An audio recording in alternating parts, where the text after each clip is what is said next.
Imagine a book so powerful that its teachings were hidden for centuries, not because they were forbidden, but because they contained secrets that could only be understood by those prepared to receive them. This book exists, and it's called the Kybalion, published anonymously in 1908 and attributed to the enigmatic three initiates. It's not just a book, it's a map that leads to the understanding of the invisible laws that govern the universe.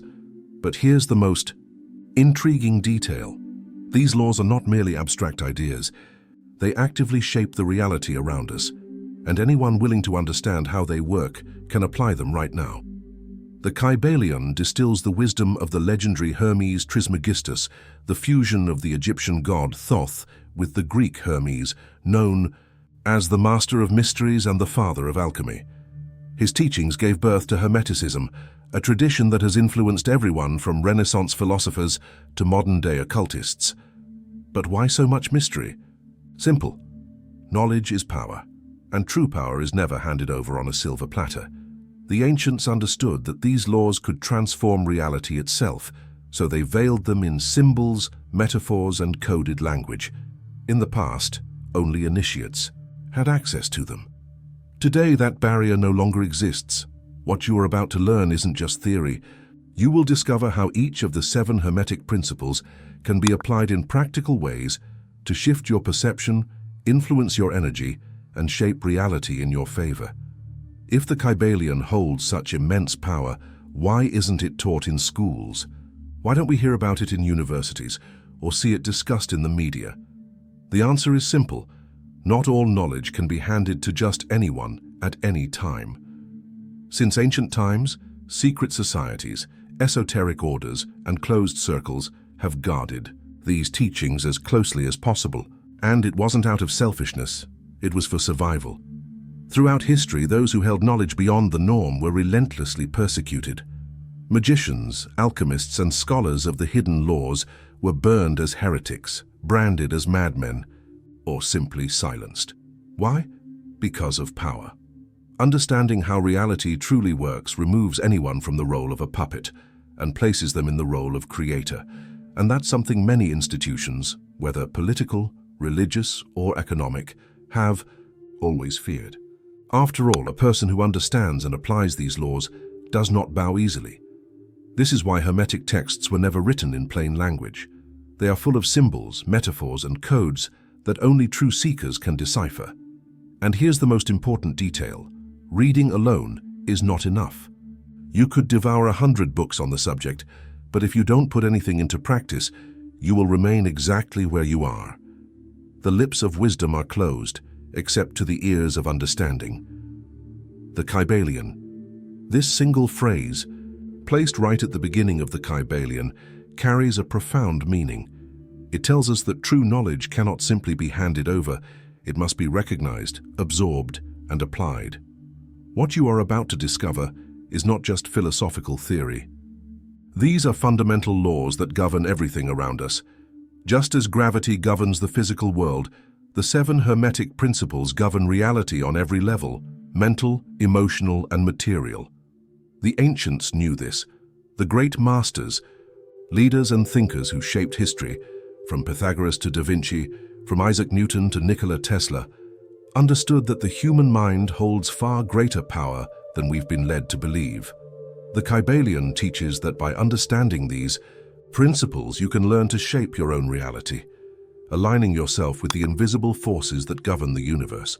And it all begins with the first and most essential principle, mentalism. The first Hermetic principle states, the all is mind, the universe is mental. If this is true, then everything that exists, from distant galaxies to your most intimate thoughts, is at its core a single consciousness, expressing itself in different forms. Now stop and think, what does this mean for your life? If everything is mental, then your thoughts are not just fleeting ideas. They are the raw material of your reality. You may not realize it yet, but every thought you cultivate is shaping the world around you drop by drop. Think of your thoughts as drops of water. Individually, they may seem insignificant, but a single drop never comes alone. Over time, those drops form a puddle, a lake, a river, and eventually an entire ocean. Now let me ask you, what kind of ocean are you creating? A calm, crystal clear sea where you can navigate with clarity and confidence? Or a turbulent ocean polluted by doubt, fear and limiting beliefs, where it's impossible to even dive in? The ancients knew this. Civilizations like the Mayans and the Egyptians believed that their rituals and mental intentions shaped the cosmic order. Today, modern science confirms that our thoughts directly affect our emotions, actions, and even our health. The placebo effect is proof of this. When someone believes they are taking a medicine, even if it's just a sugar pill, their own body starts to respond as if the treatment were real. Now take a look at your own life. What thoughts have you been feeding every day? Try a simple exercise right now. Close your eyes and visualize a better version of yourself. See yourself clearly, with confidence, living the life you desire. Feel that reality as if it's already happening. Do this frequently and you'll notice that your mind will begin to work in your favor. But there's an even deeper secret. What exists in your mind doesn't stay just in your mind.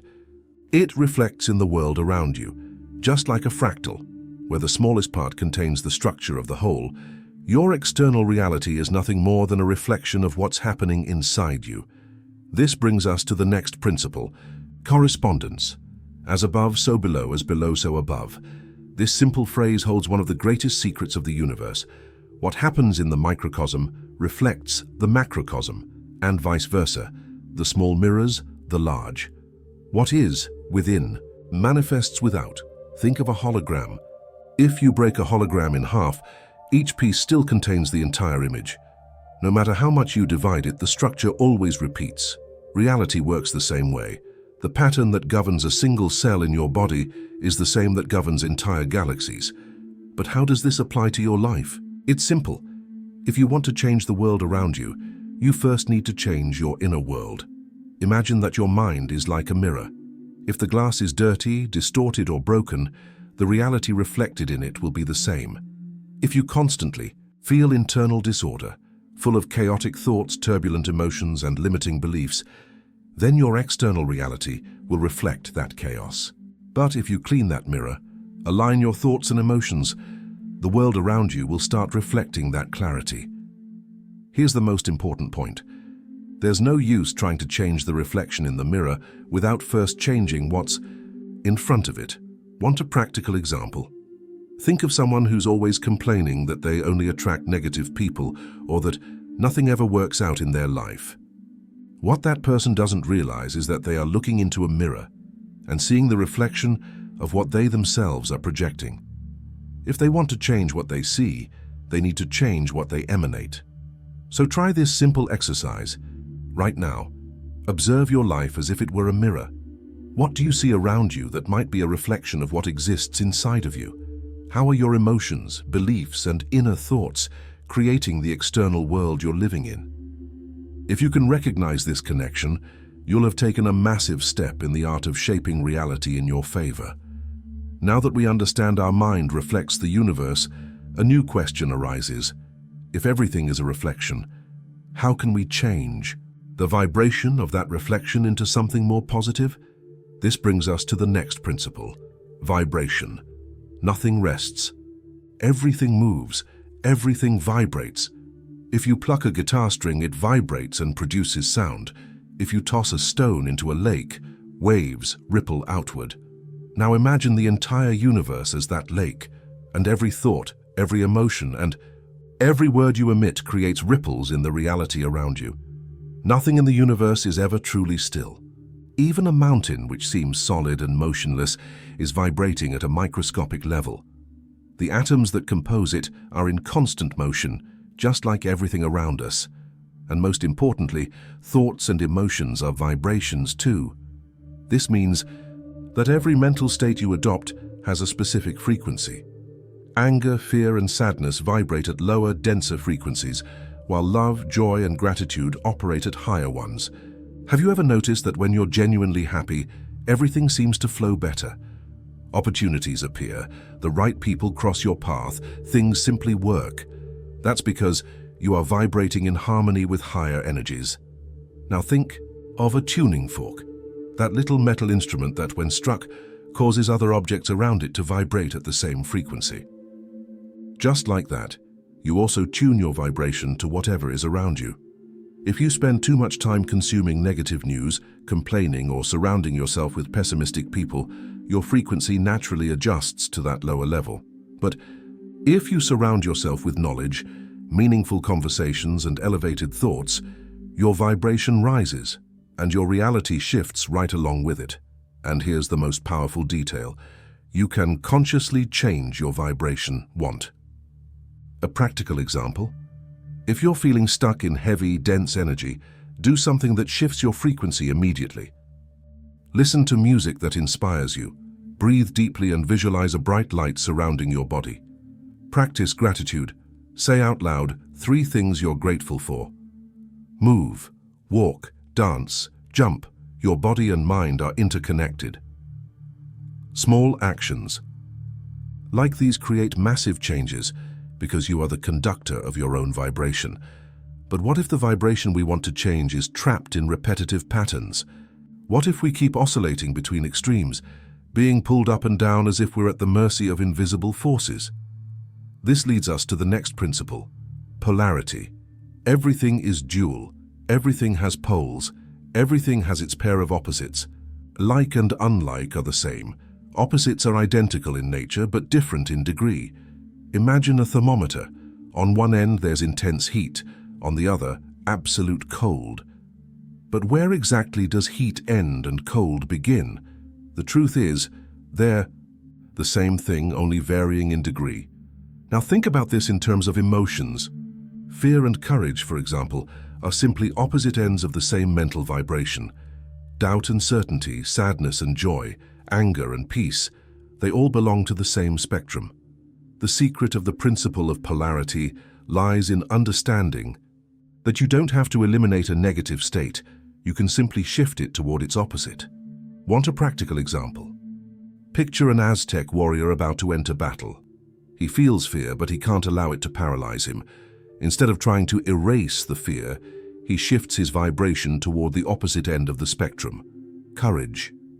He focuses on honor, the gods who protect him and the victory ahead. The fear is still there, but it has been transformed into fuel for action. Now bring that to your own life.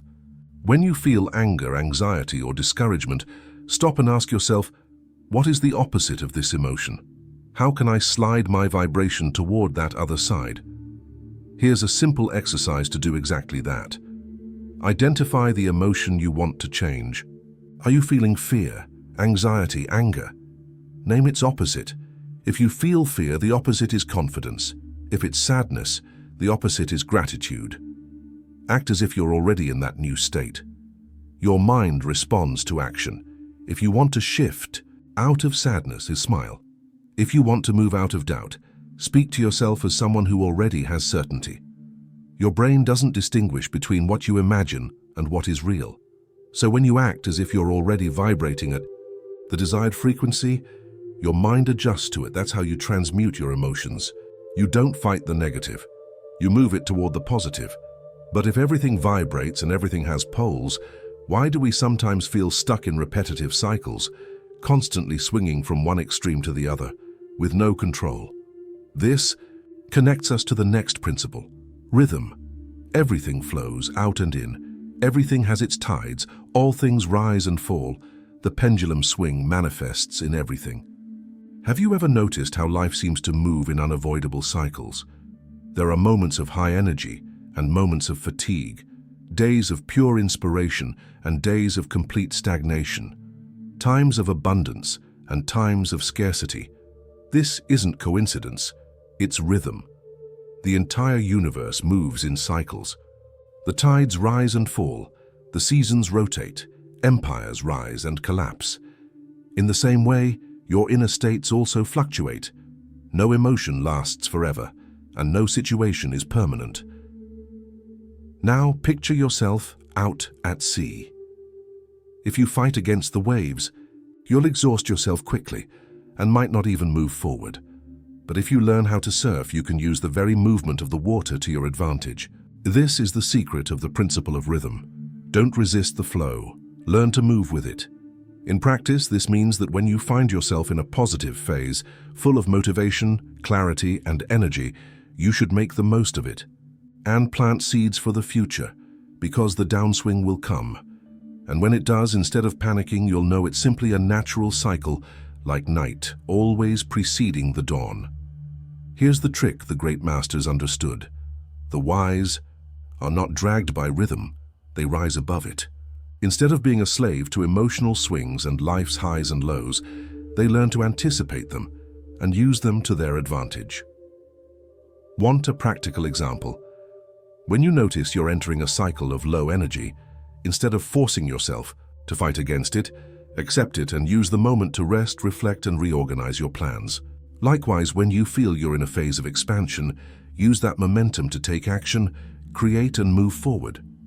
If you understand rhythm, you'll never again be caught off guard by life's ups and downs. But there's something even deeper. Behind every swing, there's an invisible force guiding the next phase of your life. It doesn't operate by chance. It responds directly to your choices. This brings us to the next principle, cause and effect. Every cause has its effect. Every effect has its cause. Everything happens according to law. Nothing happens by accident. There is no such thing as luck. There's no unchangeable destiny. What exists are laws in action. Now think of your life as a giant chessboard. There are two types of players in this game: those who move the pieces and those who are moved by them. People who don't understand the principle of cause and effect live constantly reacting to the board. They blame the government, their past, other people, or bad luck. But those who master this principle realize they can make their own moves and change the course of the game. What does this mean in practical terms?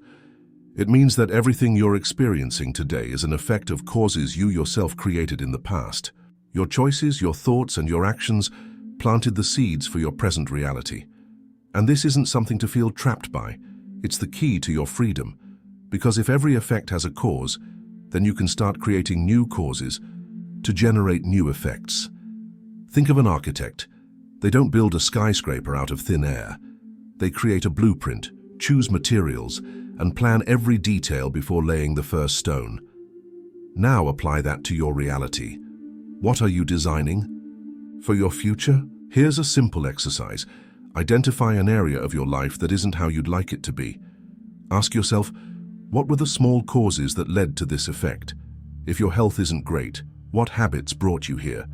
If your finances aren't, where you want them to be? What choices contributed to that? Now create a new cause. Small daily changes lead to massive transformations. Want more energy? Start by improving your nutrition or sleep. Want more prosperity? Start learning about finances. Want more happiness? Begin practicing gratitude every day.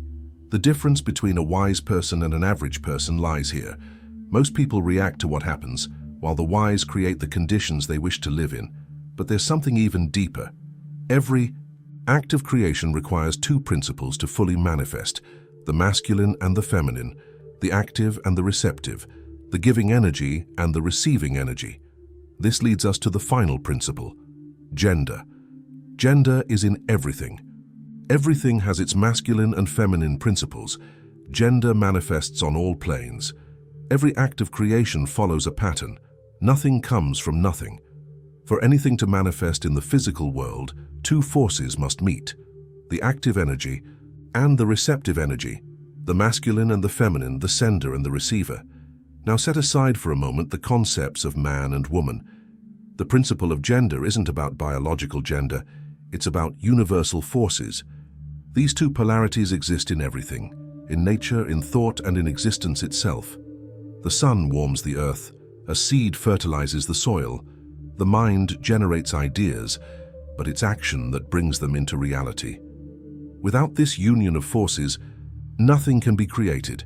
Want a practical example? Think of someone who wants to change their life. If that person only dreams but never acts, they're using only the receptive energy without channeling the active. The opposite also happens. Someone who takes constant action, but without a clear purpose, is just wasting energy.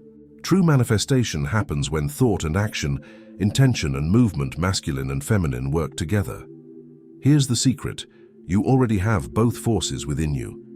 Your conscious mind, rational, logical, and directed, represents the masculine principle. Your subconscious mind, creative, intuitive, and expansive, represents the feminine principle. When the two are aligned, what you imagine becomes reality. Now stop and reflect. What are you generating at this moment in your life? If everything is mental, if everything vibrates, if everything follows rhythm, and if everything has a cause, then you are the creator of your destiny. Every thought you cultivate, every emotion you strengthen, every action you take is shaping your future. What will you do with this knowledge? And with that, we arrive at the end of this journey through the Kybalion, a body of knowledge that crossed centuries, passed through great civilizations, and has now reached you. But now, I want to know, where are you watching me from? From the heart of Mesoamerica, where the ancient Mayans and Aztecs already understood the power of the mind? From somewhere in Europe, the land of alchemists and Renaissance magicians, or perhaps from another corner of this vast world, where the flame of knowledge never goes out. I want to turn this into a tradition here on the channel, and I love reading every single comment. So if you are a true alchemist of being, drop your name and your location in the comments. I want to know where this message is reaching, and who is on the other side of the screen walking this path with me. And if this video brought you value, become part of this journey of transformation. Subscribe to the channel right now and hit the bell icon, because here we're always going deeper, bringing you the kind of knowledge you won't find just anywhere. My deepest gratitude to each one of you who stayed until the end. You are part of this chain of seekers of the infinite. I'll see you in the next video.